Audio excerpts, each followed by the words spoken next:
Hi hello അസ്സലാമു അലൈക്കും welcome back to my channel. അപ്പോൾ ഞാൻ ഇന്നൊരു ഇറച്ചിച്ചോറിൻ്റെ റെസിപ്പി ആയിട്ടാണ് വന്നേക്കുന്നത്. ഇതെങ്ങനെ തയ്യാറാക്കുന്നതെന്ന് നോക്കാം നമുക്ക്. അതിലേക്കായി ഒരു പാൻ അടുപ്പിൽ വെച്ച് ചൂടാക്കുക. ചൂടാകുമ്പോൾ അതിലേക്ക് നമുക്ക് വെള്ളം ചേർത്ത് കൊടുക്കാം. ഒരു ഗ്ലാസ് അരിക്ക് 2 ഗ്ലാസ് വെള്ളം എന്ന രീതിയിലാണ് ഞാൻ വെള്ളം എടുത്തേക്കുന്നത്. ഞാനിവിടെ 5 ഗ്ലാസ് അരിയാണ് എടുത്തേക്കുന്നത്. അപ്പോൾ 10 ഗ്ലാസ് വെള്ളം ചേർത്തിട്ടുണ്ട്. ഇനി ഇതിലേക്ക് 1 ടീസ്പൂൺ പെരിഞ്ജീരകവും 1 ഡ്രൈ ലെമണും ചേർക്കുന്നുണ്ട്. ഡ്രൈ ലെമൺ ഇല്ലെങ്കിൽ കുഴപ്പമില്ല, അരമുറി നാരങ്ങയുടെ നീര് ചേർത്താൽ മതിയാകും. പിന്നീട് 1 സ്പൂൺ നെയ്യും കൂടെ ചേർത്ത് ഞാൻ ഇളക്കുന്നുണ്ട്. ഇനി ഇതിലേക്ക് ആവശ്യത്തിന് ഉപ്പും ചേർക്കുന്നുണ്ട്. ഇത് എല്ലാം കൂടി ഒന്ന് മിക്സ് ചെയ്തതിന് ശേഷം ഒന്ന് അടച്ചു വെച്ച് ഞാൻ തിളപ്പിക്കുന്നുണ്ട്. അരി ഞാൻ കഴുകി മാറ്റി വെച്ചേക്കുന്നുണ്ട്. ഇപ്പോൾ വെള്ളം നന്നായിട്ട് തിളച്ച് വന്നിട്ടുണ്ട്. ഇതിലേക്ക് നമുക്ക് ഇനി കഴുകി മാറ്റി വെച്ചിരിക്കുന്ന അരി ചേർത്ത് കൊടുക്കാം. അരി കുറേശ്ശെയായി ചേർത്ത് ഒന്ന് നന്നായിട്ട് മിക്സ് ചെയ്തെടുക്കണം. മിക്സ് ചെയ്തതിന് ശേഷം ഇത് വീണ്ടും മീഡിയം ടു ലോ ഫ്ലെയിമിലിട്ട് ഒന്ന് അടച്ച് വെച്ച് വേവിക്കണം. ഇത് നമ്മൾ പറ്റിച്ചെടുക്കുകയാണ് ചെയ്യുന്നത്, ഊറ്റിയെടുക്കുകയല്ല ചെയ്യുന്നത്. ഇത് വെള്ളം പറ്റി നന്നായിട്ട് വെന്ത് വന്നിട്ടുണ്ട്. ഇനി ഇതിപ്പോൾ നന്നായിട്ട് വെന്ത് വന്നിട്ടുണ്ട്. ഒരു 10-15 മിനിറ്റിനുള്ളിൽ ഇത് വെന്ത് കിട്ടും. ഇനി ഇത് നമുക്ക് ഒന്ന് മാറ്റി വെക്കാം. ഇനി നമുക്ക് ഇതിലേക്ക് വേണ്ടുന്ന മസാല തയ്യാറാക്കാം.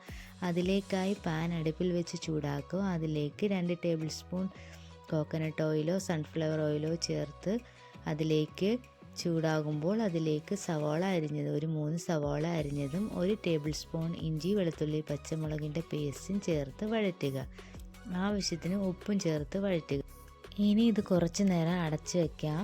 അടച്ച് വെക്കുമ്പോൾ അതൊന്ന് നന്നായി വഴണ്ടി വരും. ഇടയ്ക്കൊന്ന് അടപ്പ് മാറ്റി ഒന്ന് ഇളക്കി കൊടുത്താൽ മതിയാകും. ഇനി ഇതിലേക്ക് നമുക്ക് ആവശ്യത്തിനുള്ള പൊടികൾ ചേർക്കാം. ഞാനൊരു 1/4 ടീസ്പൂൺ മഞ്ഞൾപ്പൊടി ചേർക്കുന്നുണ്ട്. എന്നിട്ട് അത് നന്നായിട്ടൊന്ന് മിക്സ് ചെയ്ത് കൊടുക്കുന്നുണ്ട്. ഇതിലേക്ക് ഞാൻ വേറെ പൊടികളൊന്നും ചേർക്കുന്നില്ല.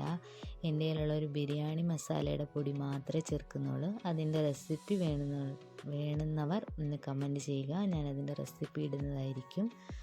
അപ്പം ബിരിയാണി മസാലയും ചേർത്ത് നന്നായിട്ട് മിക്സ് ചെയ്യുന്നുണ്ട്. 2 ടേബിൾ സ്പൂൺ ബിരിയാണി മസാലയാണ് ചേർക്കുന്നത്. എന്നിട്ട് വീണ്ടും ഇതൊന്ന് അടച്ച് വെച്ച് വേവിക്കുന്നുണ്ട്. ഇനി ഇതിൻ്റെ പച്ചമണമൊക്കെ മാറുമ്പോൾ നമ്മൾ എടുത്ത് വെച്ചിരിക്കുന്ന ചിക്കൻ ഇതിൽ ചേർത്ത് കൊടുക്കുക. ഞാൻ ചിക്കൻ്റെ ഇറച്ചിച്ചോറാണ് ചെയ്യുന്നത്. അപ്പോൾ ചിക്കൻ ഞാൻ ബോൺലെസ് ചിക്കനാണ് എടുത്തേക്കുന്നത്. ബോണൊന്നും ഇല്ലാത്ത എല്ലില്ലാത്ത ചിക്കനാണ് എടുത്തേക്കുന്നത്. ഇതൊന്ന് നന്നായിട്ട് മിക്സ് ചെയ്തതിന് ശേഷം ഒന്നുകൂടി അടച്ച് വെച്ച് ഞാൻ വേവിക്കുന്നുണ്ട്. ഇനി ഇതിലേക്ക് ഒരു തക്കാളി അരിഞ്ഞതും 1 ടേബിൾ സ്പൂൺ തൈരും കൂടെ ചേർത്ത് മിക്സ് ചെയ്ത് കൊടുക്കുന്നുണ്ട്. ഇത് നന്നായിട്ട് മിക്സ് ചെയ്ത് കൊടുക്കണം, എന്നാലേ ഇതിൻ്റെ ഫ്ലേവർ ചിക്കൻ്റെ എല്ലാ സ്ഥലത്തും പിടിക്കത്തുള്ളൂ.